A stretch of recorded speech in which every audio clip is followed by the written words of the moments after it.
हिंदू जागरण मंच द्वारा विशाल तिरंगा वाहन रैली निकाली गई, जो कि प्रमुख मार्गों से होते हुए मेलवाला पर आकर भारत माता की आरती कर रैली का समापन किया गया।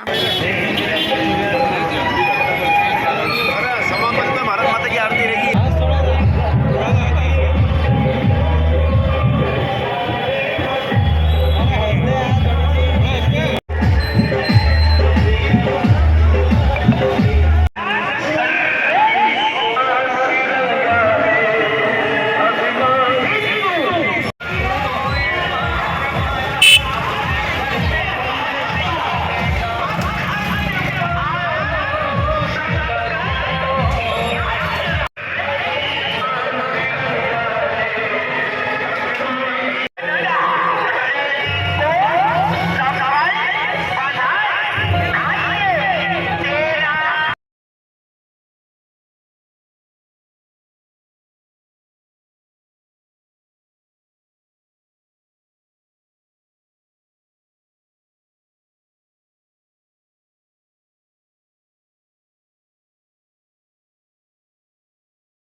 निकाली जा रही है।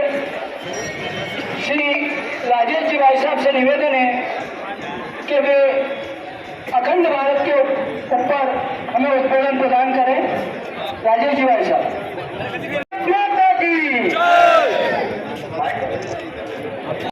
एक बार सब लोग हाथ उठाकर जयकारा लगाएंगे। जय जय श्री राम। एवं इस क्षेत्र से ग्रामजन से ग्रामीण क्षेत्रों से आए हुए मेरे युवा साथियों एवं हिंदू योद्धाओं, आज हम सब लोग जिस अवसर पर एकत्रित हैं, उस अवसर को इतिहास लिखने वाले कुछ चंद बेईमान लोगों ने दबाया गया, छुपाया गया। रत्नाकराध्योत्पदाम हिमालय क्रीटिनीम ब्रह्मराज रत्नाट्यम वंदे भारत मातरम। आप सब लोग जिस अखंड भारत संकल्प दिवस को मनाने के लिए एकत्रित हैं, वह भारत माता के विभाजन की विभीषिका का दिन है। आज से 2 दिन पश्चात 15 अगस्त के दिन पूरा शहर, पूरे गांव, हर जगह जगह इस प्रकार के तिरंगे झंडे लहराए जाते हैं। कई राष्ट्रभक्ति के गीत भी गाए जाते हैं, कई प्रकार की कस्में खाई जाती हैं, हमारा पुराने इतिहास भी बताया जाता है। लेकिन एक इतिहास को बार बार छुपाया गया। वो इतिहास जो अपन किसी इतिहास का अध्ययन करते हैं, संकल्प का जो दिवस का कार्यक्रम आप सब लोग कर रहे हैं, उसमें मैं बहुत छोटी सी बात, 2-3 बात कहना चाहता हूँ कि मित्रों, जिस भारत माता का मैंने इस श्लोक के माध्यम से वर्णन किया कि जिसके रत्नाकर नामक समुद्र यानी हिंद महासागर जिसके चरण छूता है, जिसका हिमालय पर्वत जैसा क्रीट है, जिसके बीच में रहने वाली संस्कृति को हम भारतीय संस्कृति कहते हैं, ऐसे भारत को हम भारत देश कहते हैं। यानी कैलाश से लेकर कन्याकुमारी तक, अटक से लेकर कटक तक हमारा भारत देश ही था। इस प्रकार का हमारा भारत देश, जहाँ पर राम, कृष्ण, शिवाजी, राणा प्रताप जैसे महापुरुषों ने जन्म लिया, लेकिन कालांतर में जैसे जैसे इस देश पर परकियों का आक्रमण होते गए, यहाँ पर तमाम प्रकार की आतताई शक्तियां आई। अपन कहें कि एक बार इस देश पर किसी ने आक्रमण किया तो यह मिथ्या है। यहाँ पर सदियों से आक्रमण होते रहे। भारत एक ऐसा देश है जो सदियों से संघर्ष करता रहा। यहाँ पर मुगल आए, हूण आए, शक आए, कुषाण आए, अंग्रेज आए, पुर्तगीज आए, जो आए वो अपनी अपनी संस्कृति को भी लेकर आए। कुछ लोग यहाँ पर रच बस गए, कुछ यहाँ की संस्कृति में खो गए यानी समा गए, कुछ को भारतीय संस्कृति ने अपनी गोदी में समा लिया। लेकिन कुछ 1-2 संस्कृतियां ऐसी हैं जो लगातार इस राष्ट्र के विखंडन की, इस राष्ट्र को तोड़ने की कोशिश करती रहती हैं। मित्रों, इस देश में जब से ही कोई विधर्मी आया, जब से ही कोई परकी आया, जब से ही कोई आतताई आया, तब से ही संघर्ष चालू हुआ। भारत देश में अंग्रेज आए, अंग्रेजों संघर्ष के लिए 1857 में एक क्रांति हुई। 1857 की क्रांति का जब नाम लेते हैं, जब बात करते हैं, तो 1857 की क्रांति विफल क्यों हुई, उसकी विफलता के कारणों को भी अध्ययन करते हैं। 1857 की क्रांति में मंगल पांडे इस देश के पहले क्रांतिकारी थे जो मातृभूमि के चरणों में समर्पित हुए, लेकिन उनके अति उत्साह के कारण से उनको अपमान कर रहे हैं। कोई भी महापुरुष अपमानित नहीं करने का उद्देश्य किसी का नहीं होता। उस क्रांति के बाद अंग्रेज घबरा गए, उनका सैन्य शासन कमजोर होने लगा, तो उन्होंने स्थापना की कांग्रेस की। हम एक अंग्रेज शासक हुए, उन्होंने कांग्रेस की स्थापना की। कांग्रेस की स्थापना क्यों की गई? क्योंकि जो आंदोलन इस देश के क्रांतिकारी राष्ट्रवादी लोग करते थे, उन आंदोलनों की हवा निकालने के लिए, उनको धीमा करने के लिए कांग्रेस की स्थापना की गई। लेकिन फिर भी देश का सौभाग्य है, तो दल में भी राष्ट्रवादी लोग शामिल हुए। उस समय के जितने भी क्रांतिकारी थे सभी उस झंडे के नीचे आकर काम करने लगे।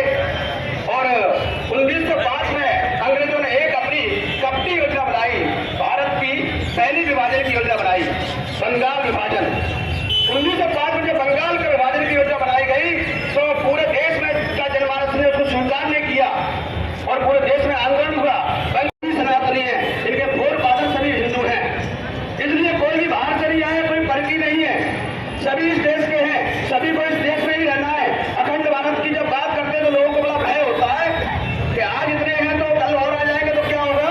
तो जो आज इतने हैं वो भी शांति से रहेंगे, जो और आ जाएंगे उनका भी स्वागत करके उनको भी शांति से रखेंगे। लेकिन है तो कैसे?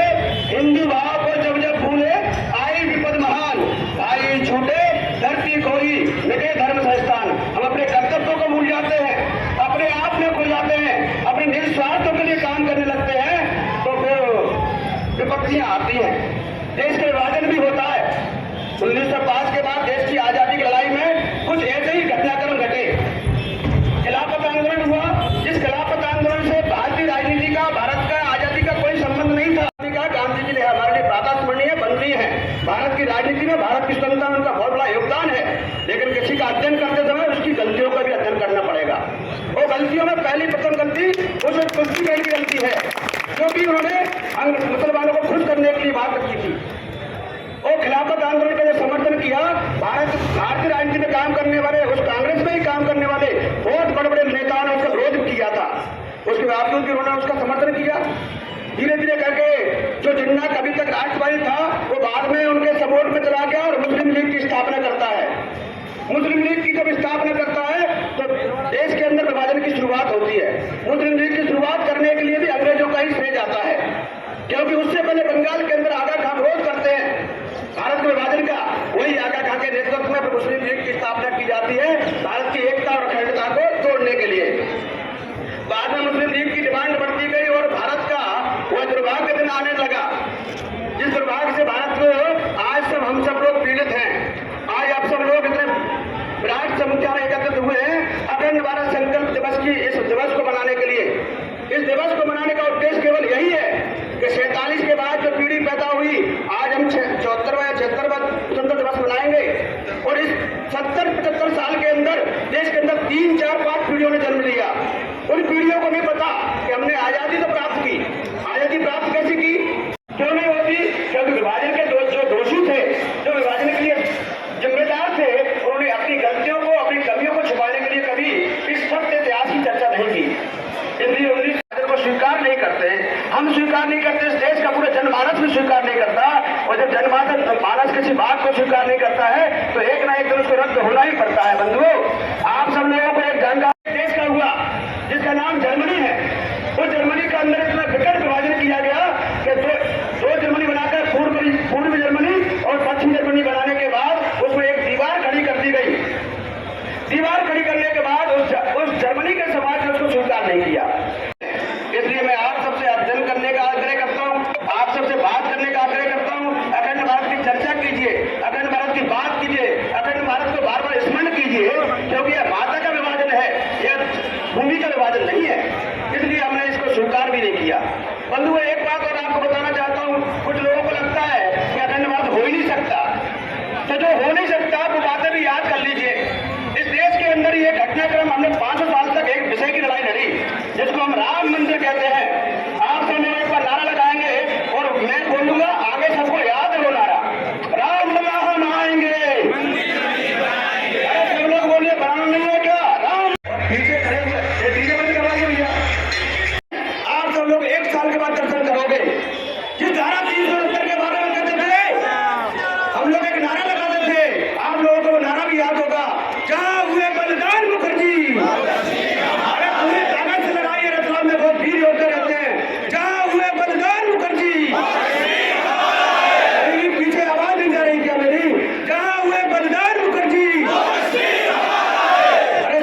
दीजिए। यह मातृभूमि आपकी है, इस मातृभूमि को कैसे सुरक्षित रखना, कैसे इसके कौन विधर्मी है, कौन इसको तोड़ने का काम कर रहा, असली और नकली की पहचान करना। देश की आजादी के लिए लड़ने वाले, देश की आजादी का सम्मान दिलाने वाले लोगों का सम्मान कीजिए।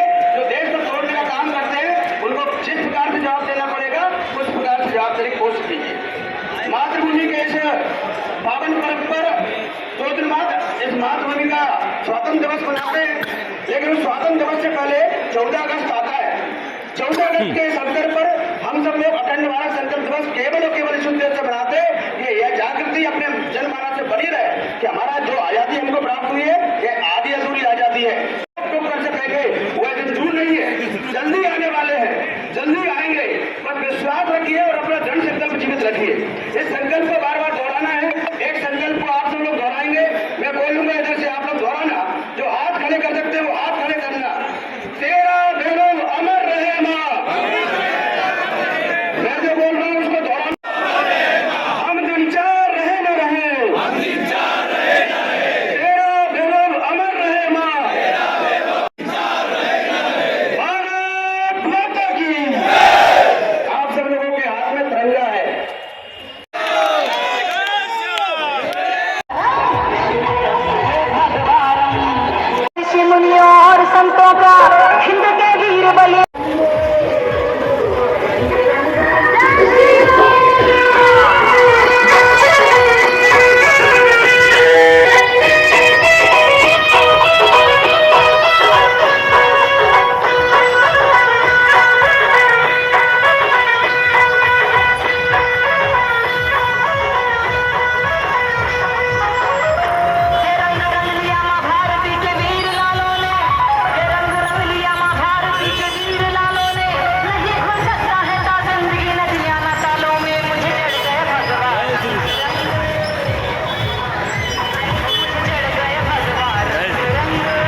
स्वल्पाहार रखा है वो ग्रहण कर ही बजारे।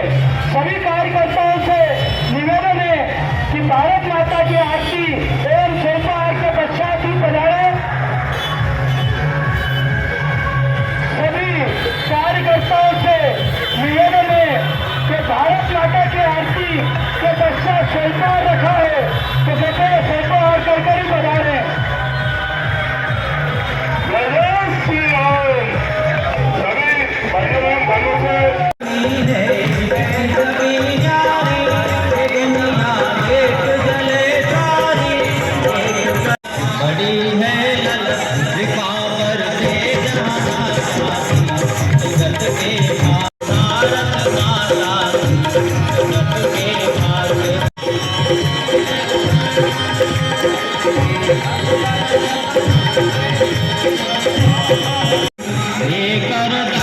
मोत पर देती दाता जगत के भाग विधाता आरती भारत माता जगत के भाग विधाता।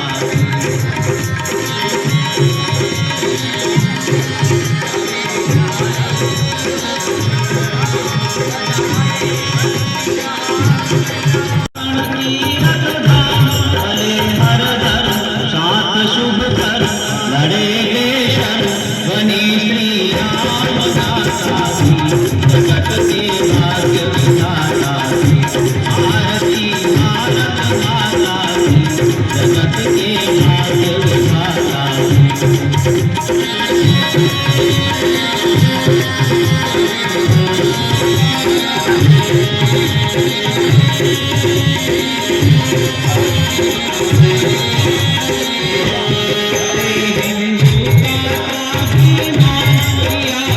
शपथ गीता माता जगत के भाग्य विधाता आरती भारत माता जगत के भाग्य विधाता आरती भारत माता आरती भारत माता जगत के भाग्य विधाता।